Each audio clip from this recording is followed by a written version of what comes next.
یہ حضرت مجدد کے ملفوظات ہیں. آپ صلی اللہ علیہ وسلم نے قربانی کو حضرت ابراہیم علیہ السلام کی سنت فرمایا، بیان ہو چکا ہے ابھی. حالانکہ جو عمل حضرت ابراہیم علیہ السلام نے کیا تھا وہ اور ہے، اور جانور کی قربانی دوسرا عمل ہے. جناب حضرت ابراہیم علیہ السلام کا عمل تو لڑکے کو ذبح کرنا ہے، اور قربانی میں جانور کو ذبح کرنا ہے. پھر قربانی حضرت ابراہیم علیہ السلام کی سنت کیسے ہوئی؟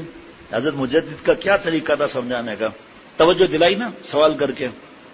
جناب یہ جب ہی ہو سکتا ہے کہ ہم کو قربانی میں اسی قدر ثواب ملے جس قدر حضرت ابراہیم علیہ السلام کو لڑکے کی ذبح کرنے میں ثواب ملا تھا. دونوں عملوں کی غایت کی اتحاد کی وجہ سے دونوں عمل کو ایک فرمایا اللہ تعالیٰ نے. گویا یہ فرمایا گیا اے امت محمدیہ، گویا یاد رکھنا تم کو جانور کی ذبح کرنے میں وہی اجر ملے گا جو حضرت ابراہیم علیہ السلام کو لڑکے کی ذبح کرنے میں ملا تھا. دیکھیے کس قدر قربانی کی فضیلت اس حدیث سے معلوم ہوئی. جناب آگے سنیں ذرا.